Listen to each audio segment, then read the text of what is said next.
Bienvenue dans le podcast Éclat de vie et de conscience proposé par Sylvie de SB Sophro Relax. Dernièrement, j'ai eu l'occasion de faire partager une passion que j'adore, l'immersion nocturne.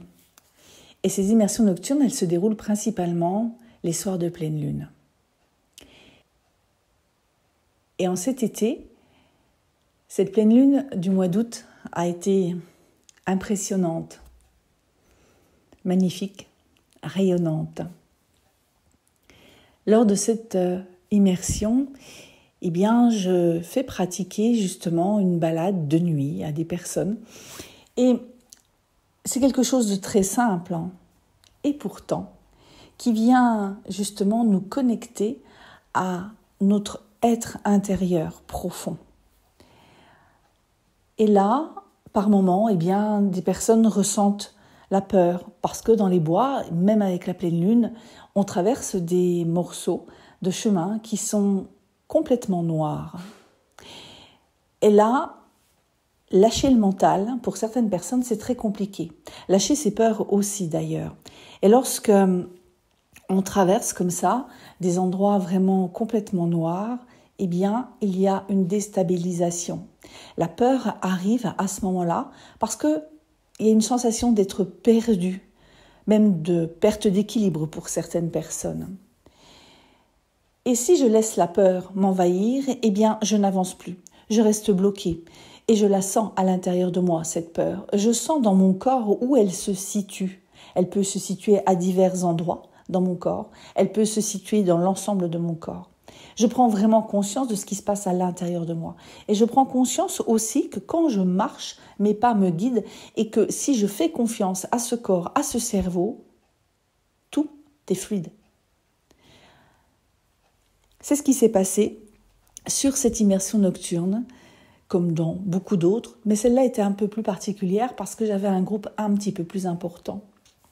Et là, il y a des personnes qui n'avaient pas marché, parce que nous avons aussi marché pieds nus tout au début, quand il faisait encore jour, puisque nous avons traversé un grand pré. Et dans ce pré, la marche pieds nus est très bonne pour notre santé. Je vous en raconterai un petit peu plus par la suite sur la marche pieds nus. Je ferai une autre envolée sur la marche pieds nus.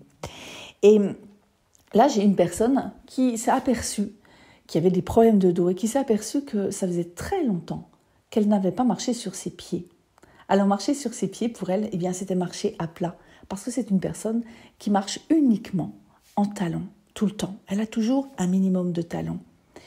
Elle a vraiment pris conscience que son corps lui envoyait des messages avec ses douleurs, que son corps en avait assez de marcher en hauteur.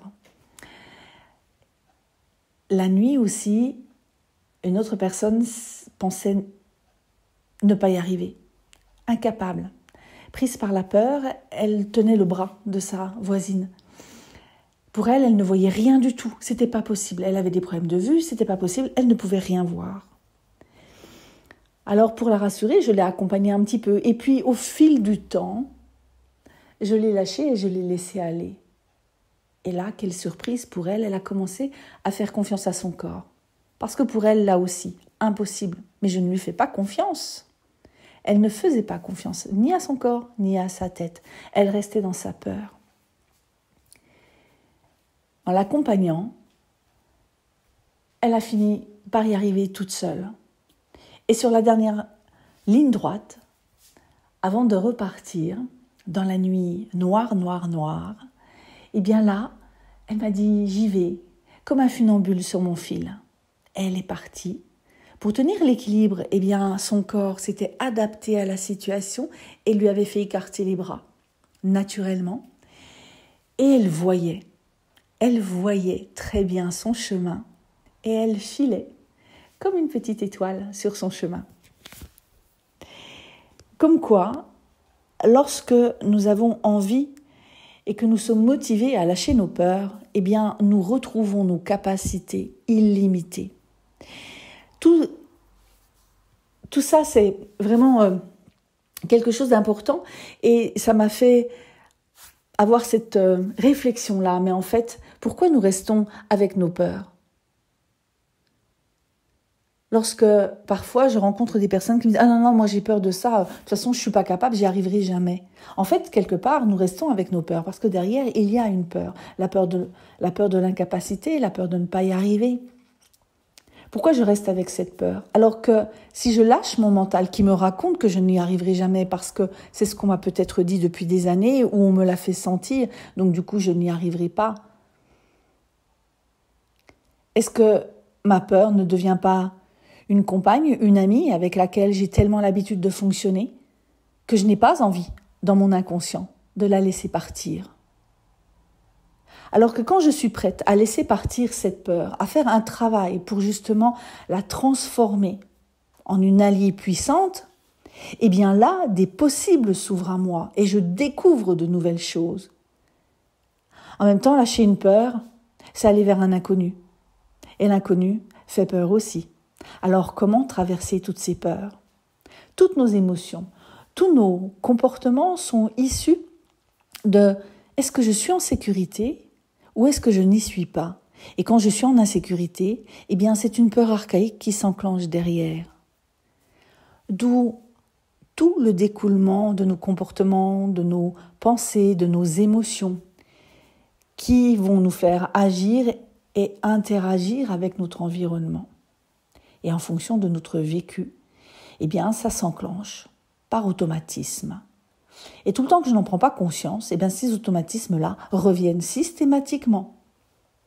Le jour où je prends conscience que stop, ça suffit, avant que la maladie n'arrive, c'est mieux. Franchement, c'est beaucoup mieux. Parce que bien souvent, c'est ce qui nous fait stopper, c'est ce qui nous fait prendre conscience, la maladie. Alors que si je prends conscience de mes peurs bien en amont et que ok, j'ai bien aimé ma petite peur du noir, par exemple, parce qu'il y a des personnes qui ont toujours peur du noir. Eh bien, aujourd'hui, j'ai plus envie de toi. J'ai envie que tu me laisses vivre, parce que je peux découvrir autre chose, même dans le noir. Dans le noir, je peux découvrir un chemin, je peux découvrir mes sensations corporelles. Je peux m'apercevoir que, bien sûr, je suis capable de voir dans le noir. Alors que tout le temps que je la conserve, je vis dans un état d'insécurité et inconsciemment, j'enclenche un état de survie. Cet état de survie, qu'est-ce qu'il fait? Pour maintenir la survie, il enclenche les hormones de stress. Et c'est comme ça qu'on arrive à du stress chronique, sans s'en apercevoir, sans s'en rendre compte. Alors, est-ce que toi aussi, tu as envie de garder tes peurs en ami? Ou est-ce que tu as envie de leur dire « bye bye »